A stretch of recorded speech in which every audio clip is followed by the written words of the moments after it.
first met Ned through our mutual friend Essa, who'll be in the next session. And as we've had a few conversations over the past couple of years, I don't do formulas, so I was a little bit nervous during our first conversation.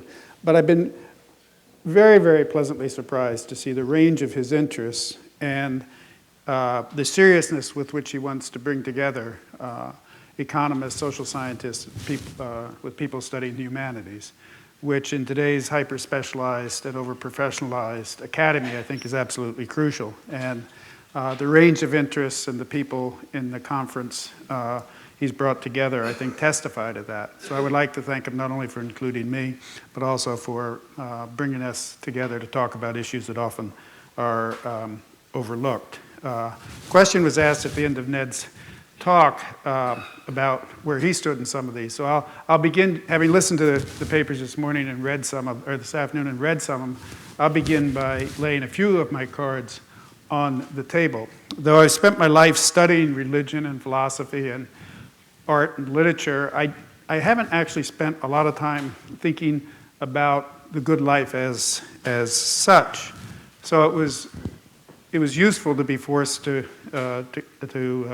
face that question. In all honesty, if we look at William James's two varieties of religious experience, he identifies two fundamental types: healthy-minded and sick soul. And I'll be honest, I spend most of my time on the dark side. I spend most of my time with sick souls. The reason for that is really twofold. One, I think that's the way the world is.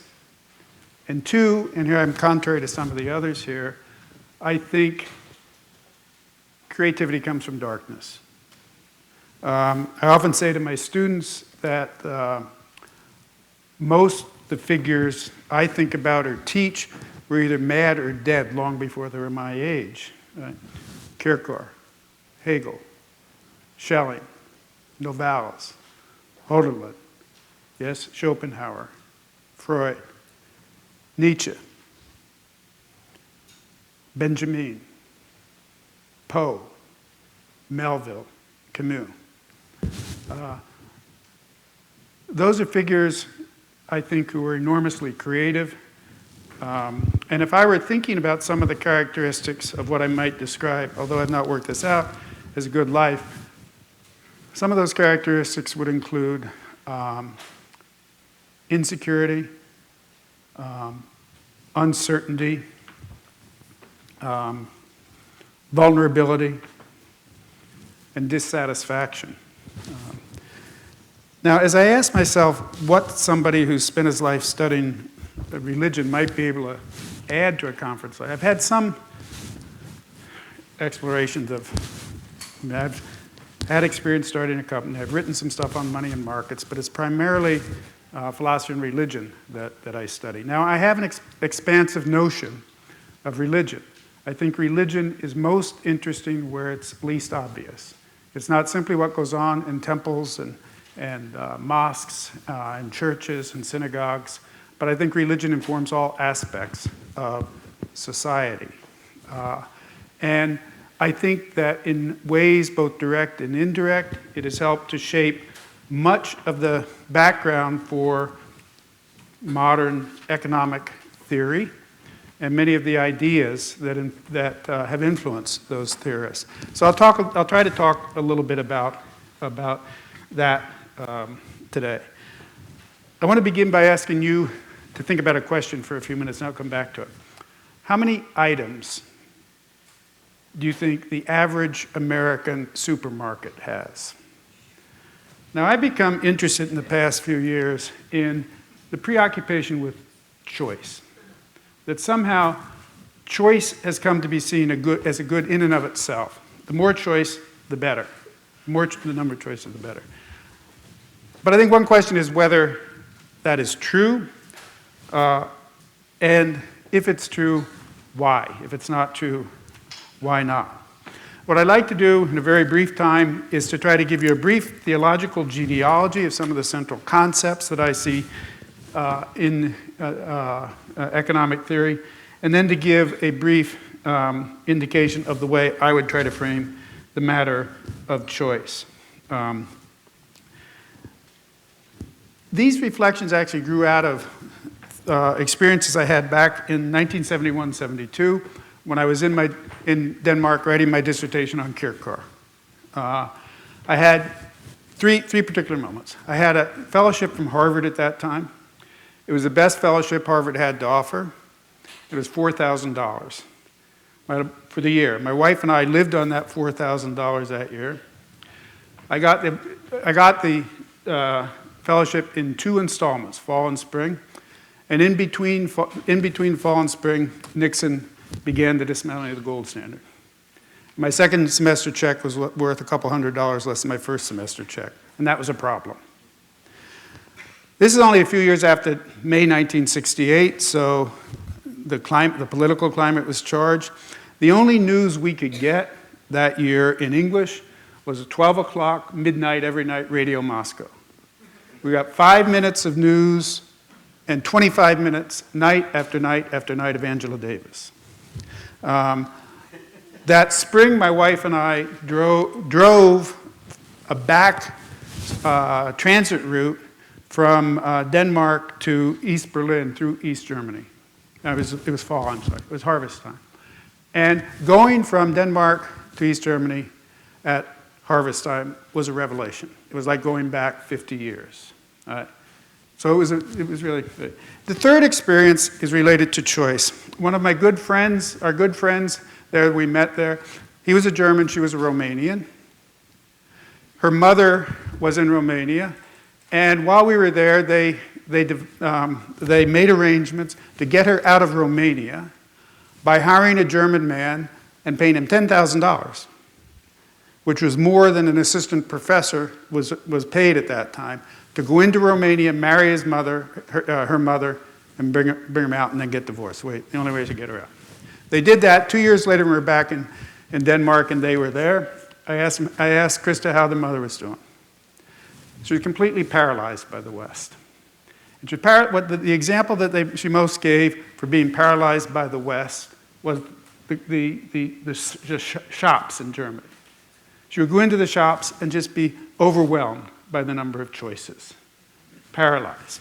She'd been used to having one choice. The answer to the question about supermarket.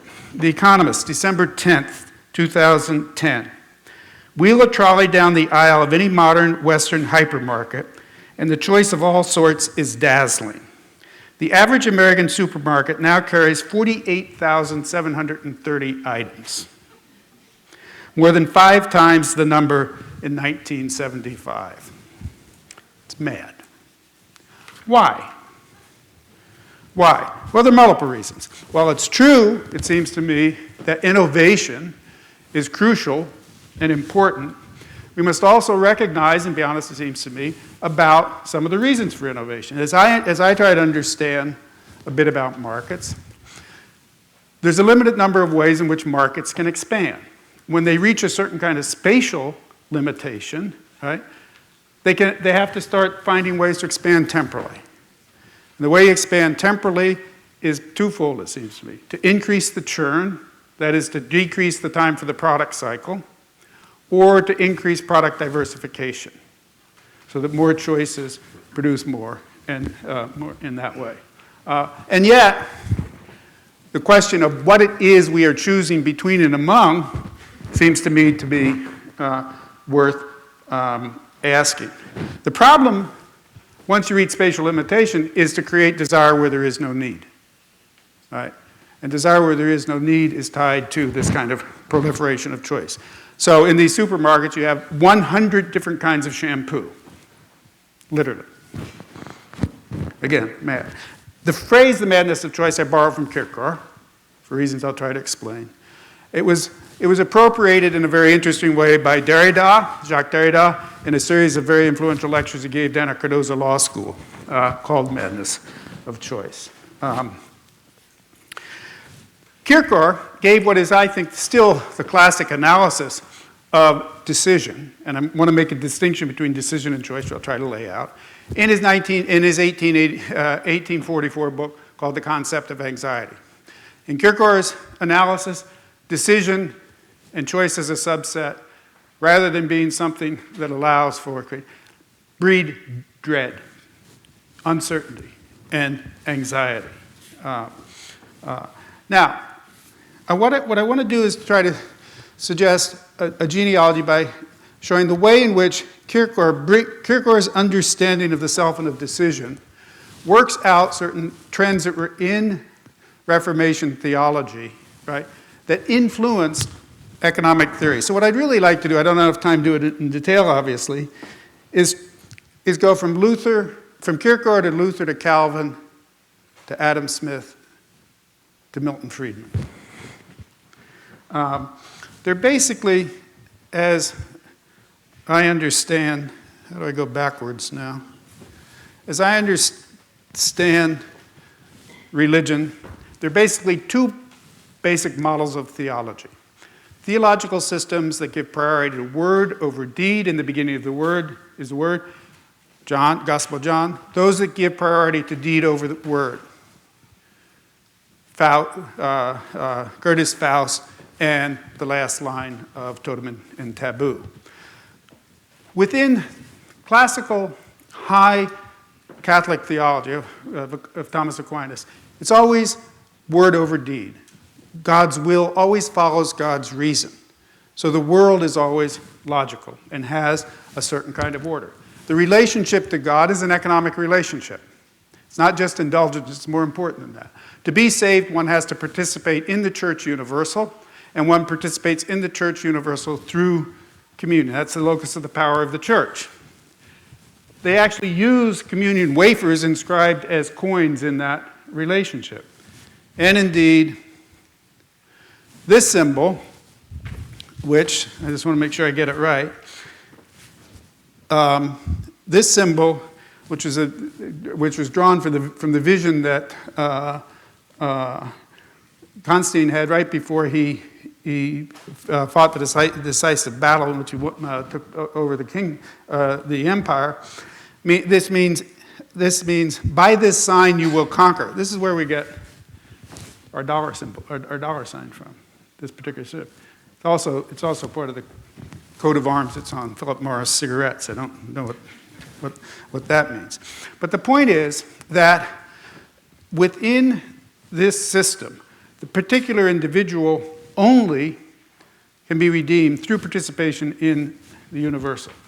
The decisive figure, who doesn't get enough credit in my sense for all of this, is a thinker by the name of William of Ockham.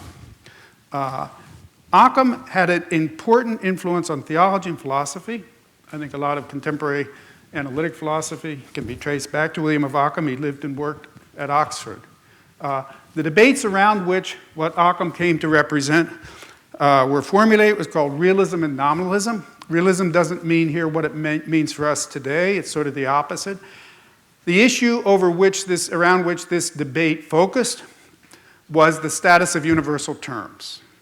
For instance, humanity. The question became, which is more real, the universal or the particular?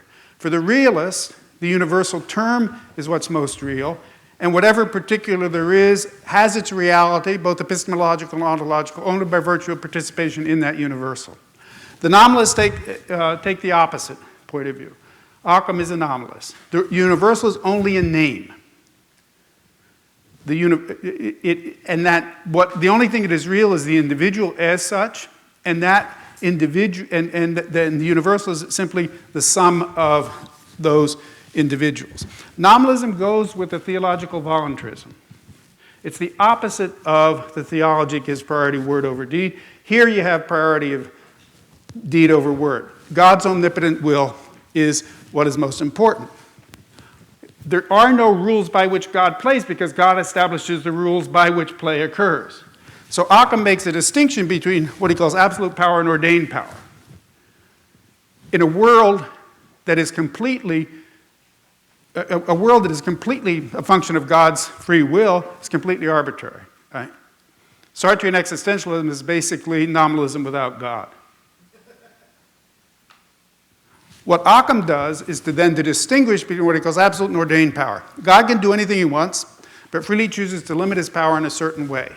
Those becomes the norms and the principles by which the world works. But those norms and principles are grounded in a will that is not itself normative nor rational.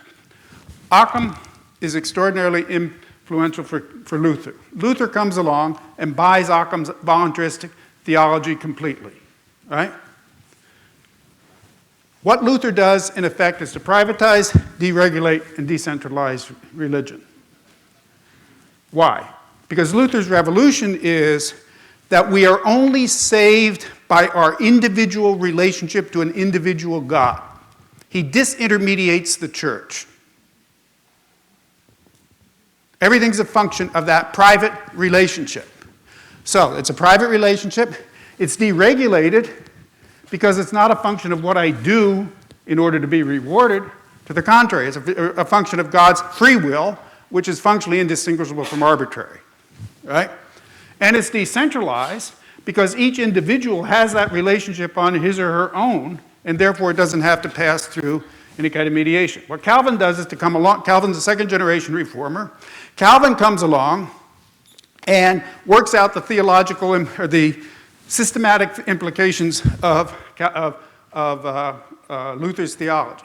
Luther's the fundamental insight upon which the Reformation rests is Romans 1:17, salvation comes by grace and not through works. If it came through works, we would have a claim on God. If we did something, God would have to do something. God can do whatever God damn well pleases. All right. Calvin takes the notion of creation, extrapolates it out to providence. And in Calvin's theology, God becomes omnipotent, omniscient, and omnipresent. How do we get from Calvin to Adam Smith? All those early political theorists, Smith among them, were Scots. Scots are Calvinists. The first person to use the image of the invisible hand was not Adam Smith. It was John Calvin. And Calvin used the image of the invisible hand as the image of providence, right? That order is imposed from without. What Smith does is to take that principle and find it and make it internal to the system. However, the first time Smith uses that image is not The Wealth of Nations, which is 1776, it's Moral Sentiments, which is 1759. And the context in which he uses it is what he describes as the beauty of utility. Now, by 1790, Kant's third critique, utility and beauty are the opposite. We talk about intrinsic versus extrinsic. Utility is extrinsic. Causality, beauty is intrinsic. Beauty is for its own sake, not for the sake of something else, right? The beauty of utility is how each person working for his or her own interest serves the good of the whole. That's beauty. Obvious what happens. That notion of beauty gets appropriated in a certain way, becomes a way of understanding the market. Now, not having that order imposed from without, but having it emerge from within. So the market at that point becomes an emergent, complex, adaptive system that is self-regulating. By the time you get to Friedman, the market is in effect omnipotent, omniscient, and omnipresent. Human beings are fallen. They only screw it up by intervening. Now, how does all this relate to decision? What I want to suggest is that there's a certain parallel between the theological understanding of God and an anthropological understanding of decision. I said that God's absolute power establishes the rules by which the world operates, potential or not. Kierkegaard comes along, and I now want to make a distinction between decision and choice. Kierkegaard analyzes life. He's responding to Hegel, develops an alternative phenomenology of spirit in which he identifies three fundamental stages of existence, right? You can think of these stages as forms of life, in Wittgenstein's terms, or Lebenswelt in Husserl's terms. Each of those forms of life, each of those stages, provides different criteria for understanding the world and for acting in the world. They're intrinsic to each of those stages. But, says Kierkegaard, there's no Archimedean point from which you can assess the value of one as opposed to the other. To put it another way, there is no rule to choose the rules by which you choose. Once you're within a particular framework, there's a logic to it. There's a logic to it, but there's no meta rule, as it were. Now, the clock's ticking. What I'd like to be able to do now is to take that notion of Kierkegaardian stages and read it through theories of complex adaptive systems.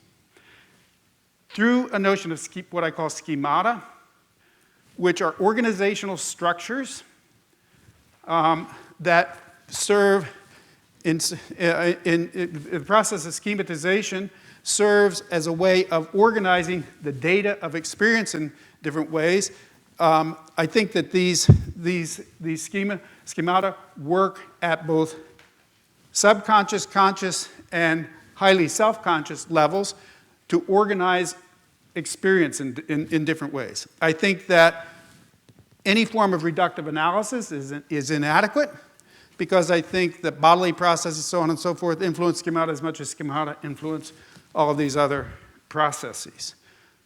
I think that to understand the way in which these schemata work, so that the schemata then function to provide both ways, models of the world and models for acting in the world. They're both theoretical and they're practical. But the point is that the norms and criteria for organizing the world and acting in the world are internal to the schemata. And just as Kierkegaard said, there's no rule to choose the rules by which you choose the different stages. There's no rule to choose the rules by which you choose each of these schemata. The principles are internal to that. To understand the constitution of the schemata, I think you have to look at all of these different kinds of factors. They're influenced by social processes, biological processes, social processes, technological processes. I think that these schemata work in these different ways in all of these different areas, and I think that these structures are isomorphic across media. That is to say, I think they work formally in the same way in these different media. This is an adaptation of a diagram that Mary Gelman presents in his analysis of how these schemata work as a way of identifying regularities, processing them, adapting to them, and reformulating them. So the point is, it seems to me, that there's a certain kind of understanding of the human subject that's at work in our understanding of decision. Where I would distinguish decision from choice is that decision is the act by which the schemata is appropriated. Choice involves the selection of alternatives within each of those schemata. So the schema, a schema frames the context within which choices are made. Choices make sense in one or another schemata, but the decision by which the schemata itself is accepted is itself not subject to regulation. Implications, just to conclude. There's a lot more to be said, obviously. The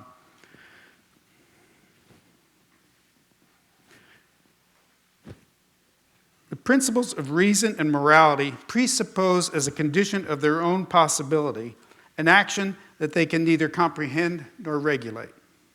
Implications. 1. The analysis of economic processes must be contextualized in relationship to cultural, social, psychological, natural, and technological processes. Hence, the importance of Ned's conference. 2. All forms of reductive analysis are inadequate. Cultural processes, for example, influence economic processes as much as economic processes shape cultural processes. 3. Theological and philosophical ideas implicitly shape schemata within which theories are developed and economic choices are made, and vice versa. 4.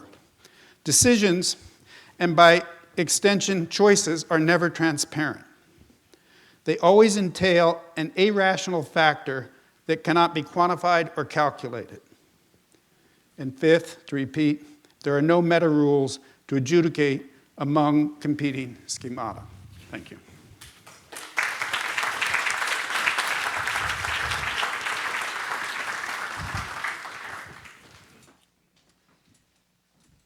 Thank you very much. And now for commentary from Professor Nagel.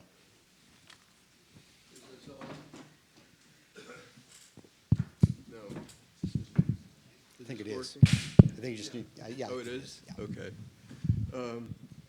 Well, Aristotle, Nietzsche, and Kierkegaard on the beauties and hazards of capitalism are not the usual suspects for a conference of this kind, but it is very illuminating to bring them into the discussion of the evaluation of economic systems. And to do so through a deeper account of the connection of economic systems with the human good, which is the object of this conference.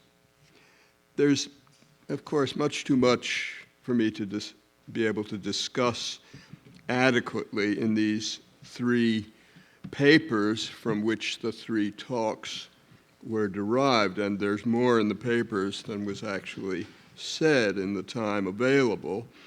So I won't be able to do justice to the three speakers on whom I'm commenting, but I'm going to try to address or to raise a common question that is suggested by all three of them, a problem that occurs to me in connection with all three. To begin with Ned's paper, he talks about a number of authors, but he begins with Aristotle, and he says the most about Aristotle. And Aristotle is especially important because of his emphasis on activity, especially intellectual activity, in the understanding of human flourishing. Ned uses this as an encouragement to regard inventiveness, creativity, and seeking and meeting challenges as an important part of the intrinsic value in the lives of the participants that is realized by a good economy, something that has been neglected by standard forms of cost-benefit analysis. It is already recognized, that is, creativity and the impulse to seek challenges is already recognized as having instrumental value in the economy, of course, but Ned thinks that undervalues it. That's not really the primary importance of creativity and activity. It isn't just a means to the production of wealth, which in turn makes possible the passive goods of consumption. Creation is more important in itself, I take Ned to be saying, than consumption. However, there is a problem about this revision.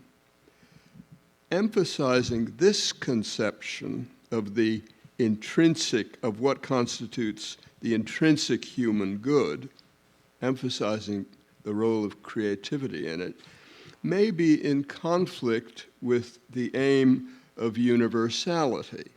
That is, the aim of, when we think about evaluating economic systems, of finding a standard of assessment that is fair to everyone.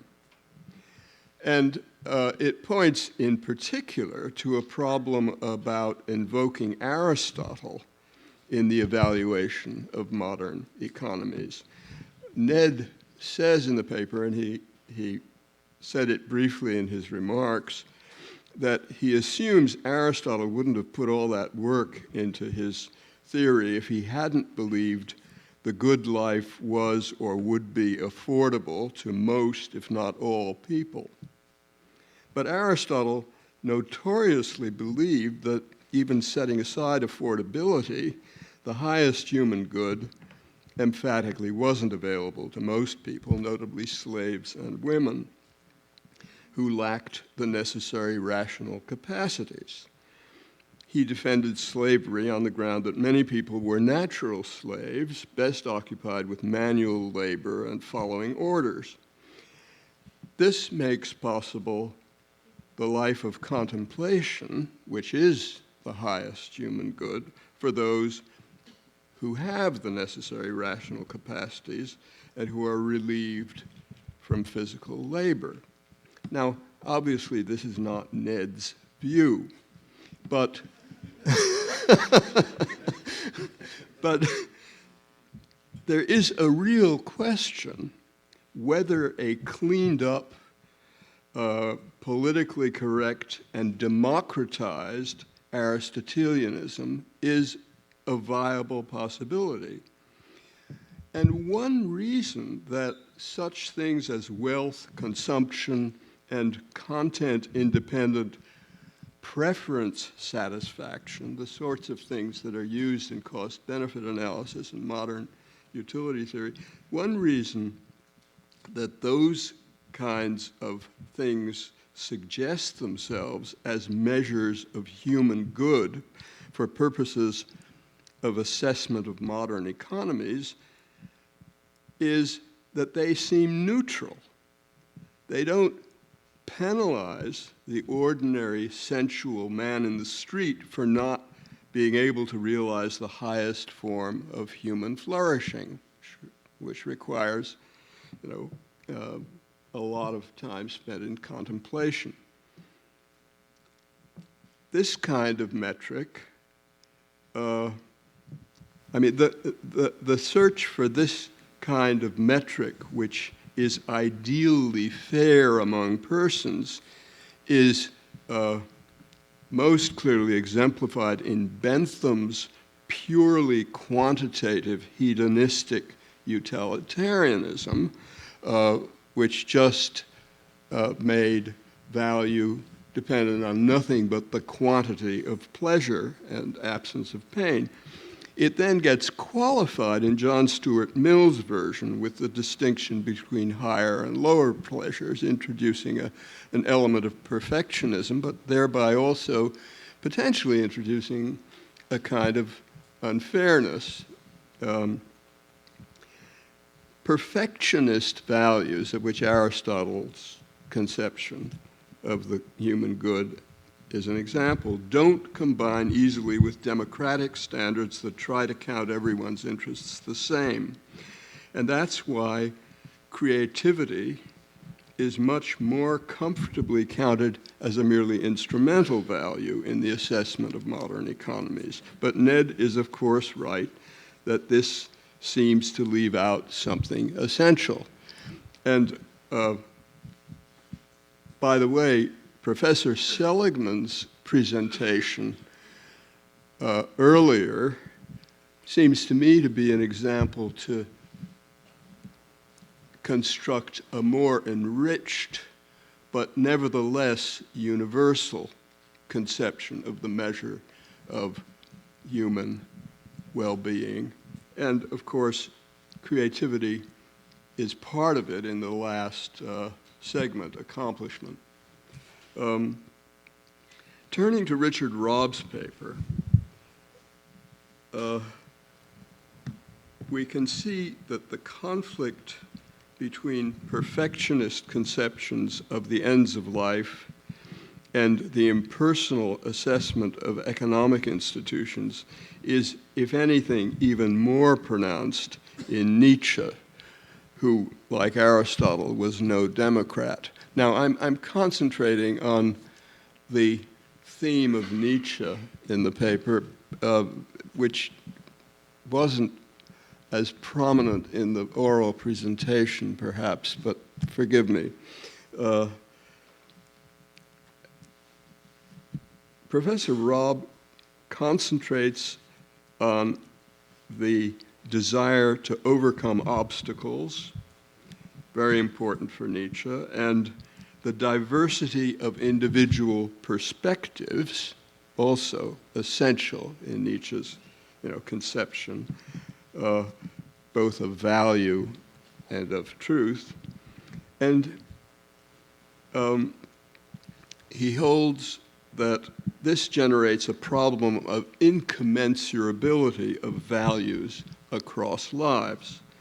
Now, I think this can be exaggerated, but it's certainly partly true. The diversity of kinds of value that arise out of different individual perspectives is immense.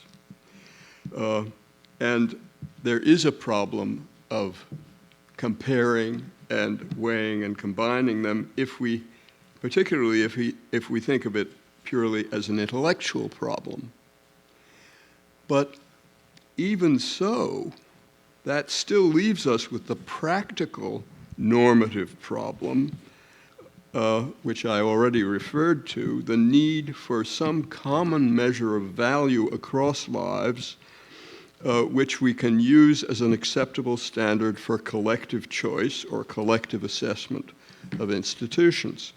Any common denominator will be crude and will ignore subtleties, but if we don't want to just give up, we have to try to arrive at one that is usable and better in the sense of both fairer and more accurate than the alternatives.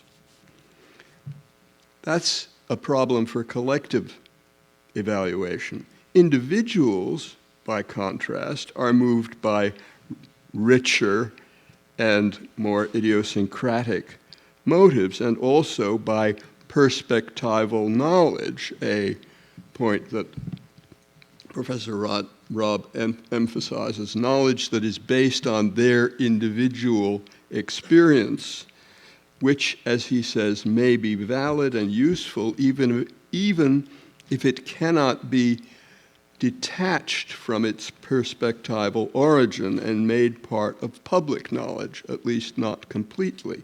So total transparency, as he says, may be neither possible nor desirable in the functioning of a capitalist economy. But when it comes to evaluation, we have to find a common perspective, both evaluative and epistemic. The only way to refuse to do that is to take up Nietzsche's rejection of the demand for objective and democratic justification as an intolerable stifling of the individual standpoint. But most of us won't accept this. Most of us are not as Nietzschean as that, in spite of his great insights. So we're left with the problem of how to combine a democratic outlook with the recognition urged by Professor Robb that Nietzsche was right to dismiss mere consumption and English utility as an impoverished conception of human good. I mean, Nietzsche was a great fountain of aphorisms. One of them was, "Man does not seek happiness, only the Englishman does."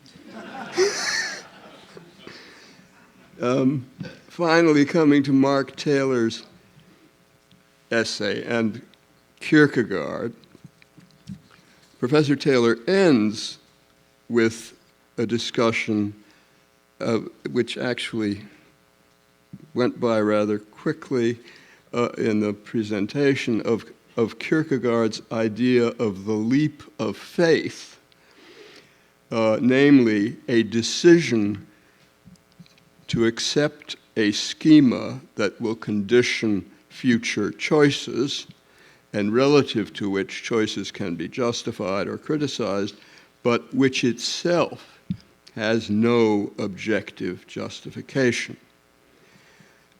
And this insistence on the limits of objectivity clearly has affinities with Nietzsche's perspectivalism, which is why they are both regarded as fathers of existentialism. That is, that all value arises out of a specific point of view, and that the will plays an important part in the adoption of this point of a point of view. However, and here I am really out of my depth a bit. I don't see how this fits with the theological roots of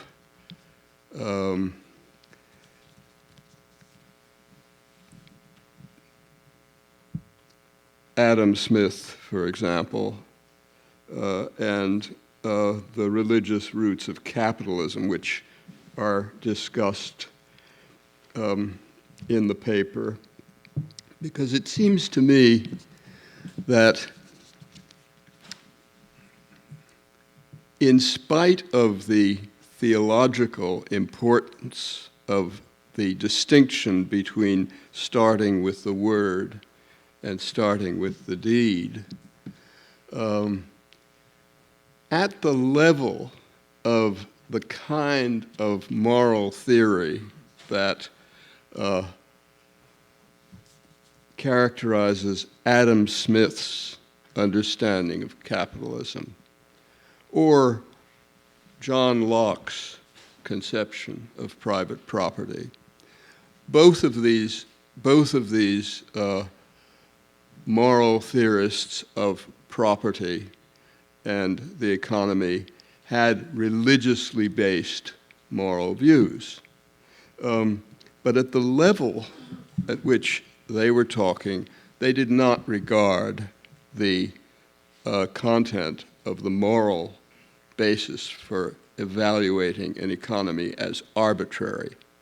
I mean, for all I know, they accepted Occam's, meta theory. I suspect they didn't even think about it, but I don't see how Kierkegaard's leap of faith conception of the ground of value fits very well with the sort of religiously based moral conception that we find in Smith and in Locke.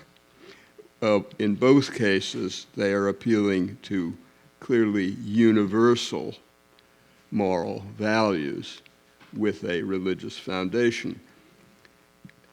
And neither of these thinkers would have accepted Professor Taylor's claim, derived from Kierkegaard, that reason is always limited by faith, which is ultimately the result of a decision or leap not justified or characterizable by reason. They certainly wouldn't have accepted that as true for human beings.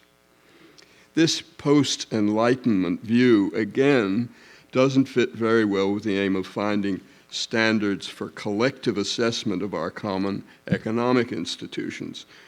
We can't all be expected to leap in unison. So we have to keep any such existential pluralism, if indeed it is unavoidable, at the individual level, and protect it, if possible, by a collective framework of individual freedom that can elicit common assent. Thanks.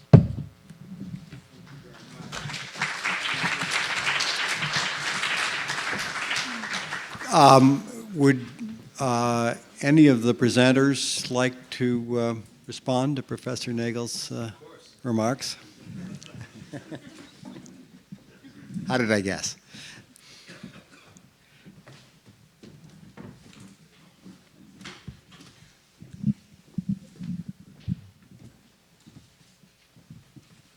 Why don't we just do it in order? Yeah, okay. Well, when Richard and I were discussing getting Tom Nagel here as our discussants, I reflected that there was a sort of masochistic pleasure in inviting possibly the world's greatest living philosopher to be your discussant and critic. But I didn't have enough imagination to see how bad it would be.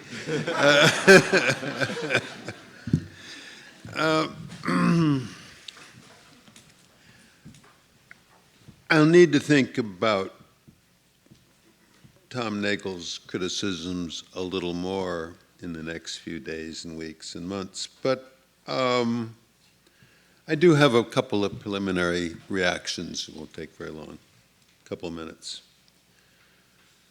First of all, my thoughts about the moral justification of a modern capitalism, one capable of systematic dynamism, one capable of dynamism, systematic innovation. My thoughts really grew out of my feeling that the European economic system, which I generally call corporatist, has been sort of, is geared for the benefit of an elite, and that ordinary people don't ever savor the pleasures and travails of challenge and creativity and originality and exploration and experimentation and all that. While, in my image at least, a healthy modern capitalism is, as I think Hayek is saying between the lines, very democratic, very grassrootsy. It allows for people of no particular social background to get a decent education, probably, and well, that perhaps no thanks to capitalism, although maybe it is. Yeah, probably it is in some ways. But in addition, it permits ordinary people to get an experience in business and to have ideas. And if those that are lucky enough to be struck with an idea, it allows them to, with some luck, to start up a business. Or maybe just to get catch the ear of the boss and put forward a suggestion and rise up in the company. I always thought of capitalism as being very democratic in that way. So, but now suppose that's wrong. Okay, now my second point. My second point is my second answer, attempted answer. Suppose that's wrong. That I don't see how it could be really, but maybe it's wrong.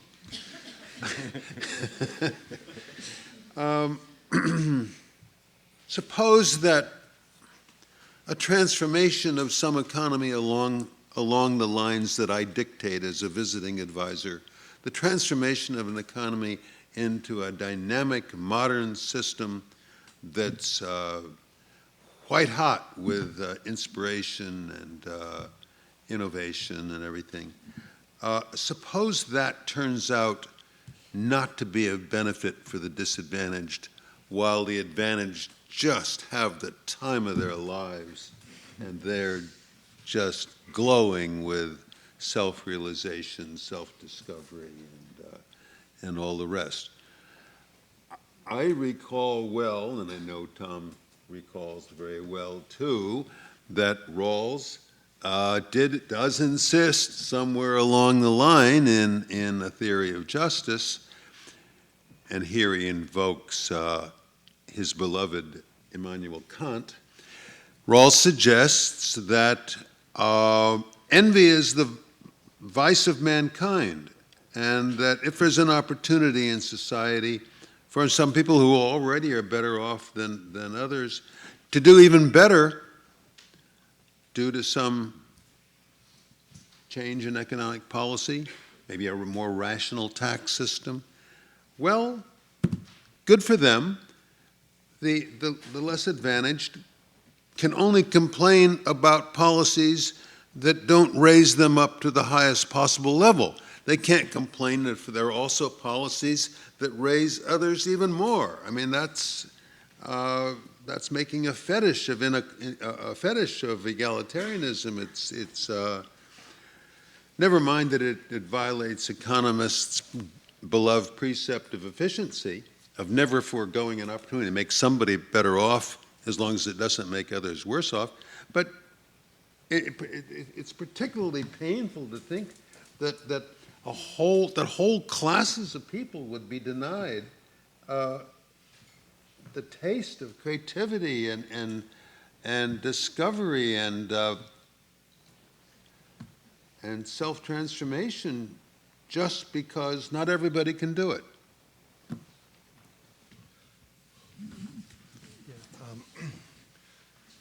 The question that you raised, the question that you raised about how to make social decisions and find a common metric when people are operating out of private perspectives is a thorny one, and you know, not really. I think I have to leave it to you and Nate and Professor Sidorsky and others, and the people and Nat and Sir Taylor who come after me to sort that one out. I don't really, even if I think about it for a few days, I'm not sure I'll be coming up with an answer to it. I wanted to make, you know, a more modest point that if we ease up on the Benthamite pleasure calculus in our microeconomics, that we can, one, come up with models that bring in more reality if we introduce overcoming of obstacles, and maybe even have a more clear perspective on our own purposeful behavior. And then the notion of the private perspectives in understanding markets is, again, for transparency, its meaning, its implications, and for market efficiency, really mean more to take from philosophy to contribute to economics than the other way around. I accept the point, and I don't. Maybe someone else has the solution, not me. All right, just very briefly, I think you're absolutely right that the perspectivalism of Nietzsche and the kind of Kierkegaardian position are very, very similar. I thought you were going to push in a different direction on that. What I would say is where I disagree with Kierkegaard, and I do disagree with him, is that I do not think the subject or the self is constituted as an isolated individual in the same way that he does. Danish makes it a distinction between individual and what he calls enlighet, which is the singular one. Singularity is the radical particularity that is unrelated to any other. I think that subjects are relationally constituted, and that even though there is the kind of particularity, that is constituted in a web or a network of relations. And if I were trying to get out of it, we're trying to address this perspectival issue, I do not think any kind of universal perspective on anything is possible, and I'm not even sure it's desirable. But I do think that it's possible to have a certain kind of social consensus that functions in the way that you want it to function, that is not only epistemologically and axiologically effective, but also ontologically grounded. Point one. Point two, and I can't go into this in detail, you're right in terms of Smith and Calvin. What I would say is because a thinker is not aware of an influence doesn't mean the influence isn't active. We'd have to spell that out.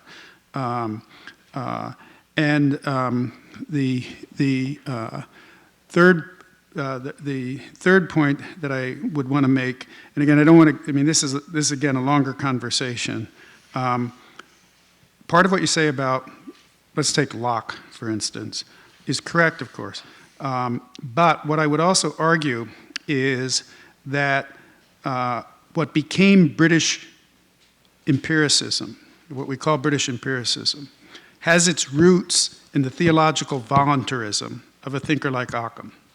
So that a voluntaristic epistemology harbors a voluntaristic theology harbors an empirical epistemology, just as the rationalist epistemology harbors a deductive model. And one way of understanding the difference between continental and traditional analytic philosophy is word versus deed in that way. So, with respect to Locke, certainly, And I would also argue that modern language philosophy, in certain ways, can be traced back to Occam and in his work at Oxford. What I would also say, that Locke will make a distinction between truths of reasons, truths contrary to reason, and truths above reason, right? And those truths that are above reason are a function of revelation. He does not think they're contrary to reason. I never know how he knows that. But the other truths, I mean, they are based in experience, but the reason they have to be based in experience, it seems, is precisely because implicitly or explicitly, there's that kind of voluntarism at work there. But clearly there are differences between a Lockean notion of the universal and Kierkegaard. Although, again, one has to be careful because within one of Kierkegaard's stages, notably the ethical stage, is thoroughly Kantian, in which there are, from that point of view for Kierkegaard, these kinds of general principles. But again, it's a Kierkegaardian perspective in that way. But it's tangled.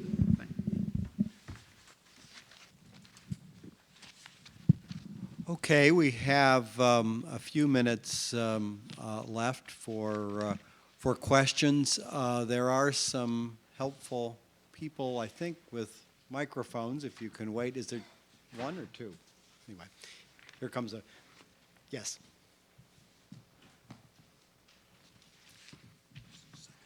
All the papers were very interesting, as was the response. And there's so much to say, but one of the suggestions that I'd like to make is that within the genealogy that you sketched out is a missing name, or rather a missing book. And that, I'm sure there's lots, but the mill that you quote is from utilitarianism.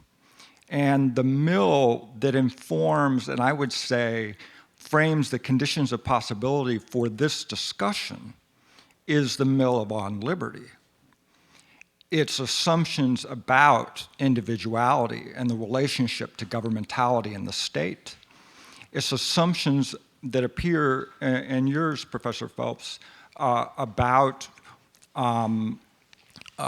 what the good life means, which in every one of those historical points, from Aristotle to Occam, et cetera, meant differently because the underlying conception of the subject, what it means to win at a certain point, say, was always formed in relationship to an already existing conception, a state.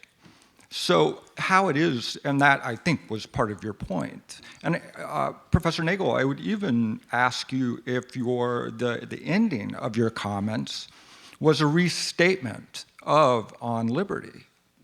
And so that's my point. Yes. And just to add, I think capitalism is democratic, but it is often thought to be democratic mainly because it is as neutral as possible about state can move the chips around. the good. Yeah, and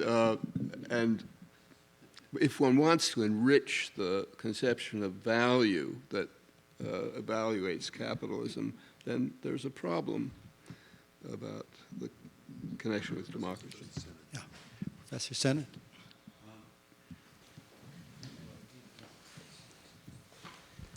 You go ahead. I'm next.